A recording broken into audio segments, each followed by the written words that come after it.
posnel bom še drugi del moje kritične misli, ki jo razvijam v teh časih, pač v kontekstu enoumnosti medijev. Tale oddaja me je ziritirala. 26. aprila je bila novinarka Martina Tita Majer. Imenuje se oddaja Napadi na medije so napadi na demokracijo. Zdaj, ta leva novinarka, kot sem že v prvem delu omenil, enostransko obdeluje temo, namesto da bi poklicala še kakega iz druge politične opcije. Naprimer, tukaj vidim močnega Žigo Turka. On je kritičen do tega enoumja in se javno izpostavlja. Ok, tudi jaz se javno izpostavljam, tudi jaz sem kritičen, ampak on ima le neko ime, sicer je desničar, bil je super minister, jaz imam srce na levi, predvsem, ne. Pišem z desno, sem konzervativen zaradi psihoanalize. Kritično pa mislim, pa z glavo na sredi, ne. To je naloga nekega kritičnega mislica, še posebej nekoga, ki se ima za psihoanalitika, ne. Tudi Freud je bil konzervativen, obsojal oziroma kritično je razvezal svoj jezik v spisu Nelagodje v kulturi, ko je tematiziral boljševiško revolucijo v Sovjetski zvezi. In rekel, to ne bo dolgo trajalo, ampak to zdaj ne pomeni, da je bil nek politični desničar, ne. On je bil kritični mislec zaradi svojega znanja. In tudi jaz nisem a priorno rekel, zdaj zvenim konzervativno, zaradi psihoanalize, ne zato, ker sem desničar. Jaz zelo spoštujem, danes je 1. maj, ko tole snemam, ne, zelo spoštujem slovensko tradicijo, ki je leva, odobravam vse, kar se je slovenskemu narodu naredilo revolucionarnega, torej ne obsojam revolucije, ne obsojam NOB-ja, rekel, sem kritičen do desnice, ki lomi slovensko identiteto na točki NOB-ja, ne. In v isti sapi lahko kot kritični mislec, kot psihoanalitik trdim, da so blesteli v vojni, tako kot v vseh vojnah, psihopati. Mnogo narodnih herojev je imelo agresivno motnjo osebnosti. Nek latentni sadizem, ki ga niso znali brzdati in zato so padli, ne, so umrli, ker niso mogli dve ročne zategniti, so šli na polno v boj, ne. Veliko teh sadistov, tako rekoč mogoče tudi psihopatov, ne, agresivnih ljudi, je ostalo pa živih in se utkalo v neko politiko povojno in zaznamovalo totalitarizem, ki ga pa jaz obsojam, tudi nek Goli otok obsojam, ne. Ampak v končni fazi pa vendarle nisem jaz kritičen do neke revolucionarne preteklosti. Zato, ker kruti kapitalizem, jaz ga obsojam, ne, kot družbeno paradigmo. Kruti kapitalizem je bil take vrste pred prvo in drugo svetovno vojno, da ni čudno, da se je vzpostavila neka kritična distanca do te družbeno-ekonomske paradigme. In nismo imeli informacij, kaj zdaj ta oktobrska revolucija zdaj pa v Rusiji pomeni. Je res zdaj to vse boljše tam, ne? V resnici ni bilo in tisti, recimo Ivan Maček Matija, so bili v Sovjetski zvezi, so prišli nazaj, pa niso upali govoriti, da tam nič ne štima, ne? So bili tiho po vojni, ne?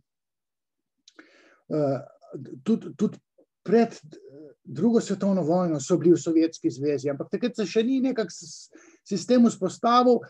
Ideja socializma sama po sebi je bila pa bistveno bolj moralna, bolj etična kot ta divji kruti kapitalizem, ne. In na tej točki sem jaz prosocialističen ali pa prolev po srcu, ne.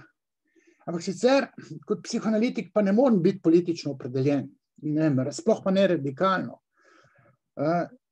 Ampak kritično misel pa v teh časih razvijam zato, ker se mi ne zdi prav, da vlada v Sloveniji kontinuiteta, levo enoumje, mainstream mediji obvladujejo celo, rekel, politično sceno, ideološko sceno s svojimi pogledi. Jo obvladujejo tako, da vsiljujejo ljudem svoje mnenje kot zveličavo in v teh časih, ko se to ne bi smelo dogajati, točejo z vsemi topovi po vladi, po desno-sredinski vladi, v kateri je tudi rekel levičar. Ne? Zdravko Počivalšek je levičar. Pa vendarle sodeluje v vladi, ki poskuša popeljati državo, narod na zeleno vejo, v boljše čase. Na tej točki jaz podpiram to vlado, pa ne zato, ker sem desničar, tudi ne zato, ker sem konzervativn, ne, žlahtno konzervativnost imam v sebi s srcem na levi, ampak zato, ker mi moramo v teh časih pomagati tistemu, ki se trudi popeljati Slovenijo v boljše čase, ven iz krize, omiliti širjenje virusa, ne pa protestirati in izkoriščati dan OF za protivladne demonstracije. Tukaj sem pa jaz pa proti, ne zato, ker sem desničar. Zato, ker imam v vidu, psihoanalitično gledano, da se mora načelo ugodja v nekemu narodu dvigniti na višjo raven. Aritmetična sredina družbene sreče se mora dvigniti tako, da se ohrani narodu zdravje in vladna politika do COVID krize je natančno taka, zaščititi narodu zdravje. In te ovce, te anarhisti, te kulturniki bi pa tolkli po vladi samo zato, ker ni leva. To je krivično, po mojem videnju, pa ne zato, ker sem politično opredeljen. In te mainstream mediji in ta oddaja, napadi na medije so napadi na demokracijo. Jaz sem že ničkolikokrat rekel, da je narod glup, da ne rečem, glup kot kurac. Ovce so, manipulativno se da pristopiti k narodu, mu prati možgane in natančno to delajo levi mediji z RTV-jem pa STA-jem na čelu.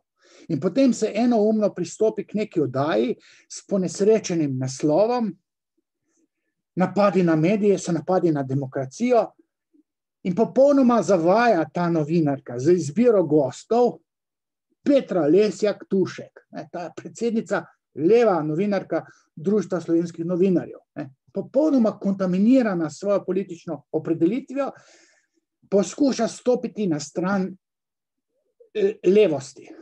Ali pa, ne vem, Marko Milosavljević, bolj radikalno levega profesorja, strokovnjaka za medije jaz ne poznam.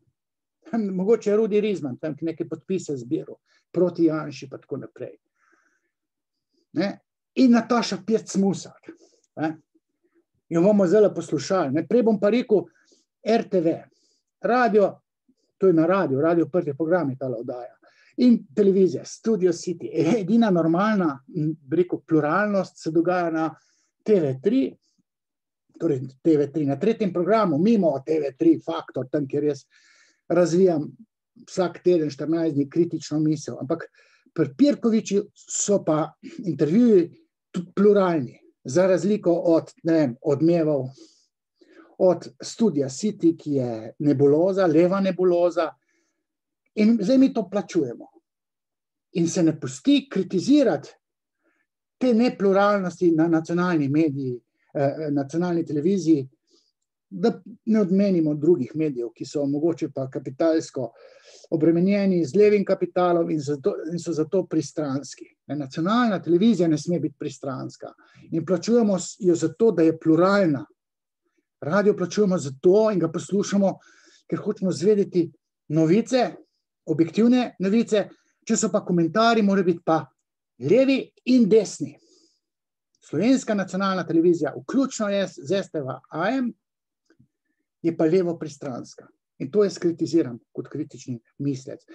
Mimo nekih psihoanalitičnih nekih podstati, ki jo tokrat ne infiltriram v tale moj diskurs ali pa dispozitiv kritike, drugi del, prvi del sem 2 dni nazaj posnel. Dajmo malo poslušati, kaj je tale Musarca povedala, ko je tudi zagovarjala Milosavljevića. O slednjem ve veliko pravnica in odvetnica, nekoč tudi sama uspešna novinarka in televizijska voditeljica Nataša Pirc Musar. Zdi se ji. Strategija v ozadju na nek način ustrahovanje. Bolj kot pritiskaš na nekoga, prej upaš, da bo ta morda utihnil. Jaz temu rečem, da se določenim posameznikom poskuša natakniti na gobčnike, tudi novinarje. Glede svobode medijev. Mislim, tale Musarca v polnočnem klubu sem jih 10 let nazaj skupaj z njo. Ne? Mislim, vse je prijetna, vse se jaz ne spuščam v tisto konstitucijo pa frizuro, kot omenja v tem intervjuju. Ona je možati tip, falični tip ženske, keglja ali bowla, ali pa je bowlala. 10 let nazaj vem, da je tisto kuglo metala na tiste faluse. Nič za to, si povedal. Pa še rekla je, sama je rekla, da se zmotil, pa da jo Gusar kličejo, Nataša Pirc Gusar. Zelo je falična.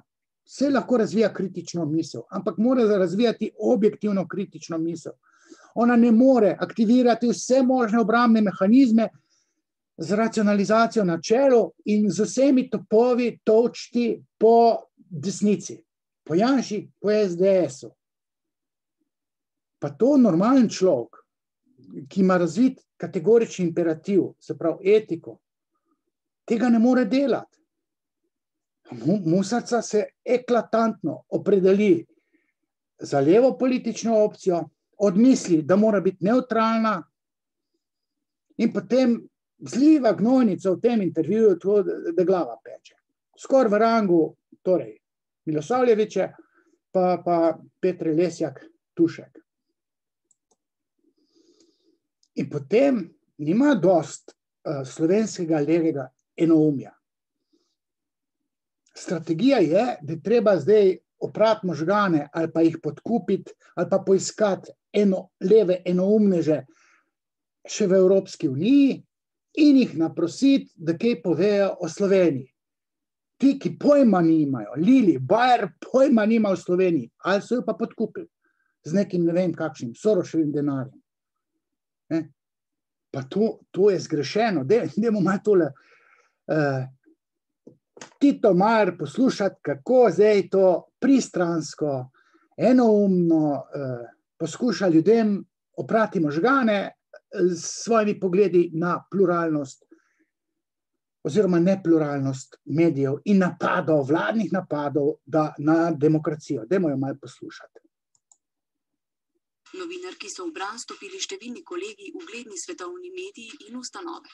We are outraged by the attacks of the Slovenian Prime Minister against her.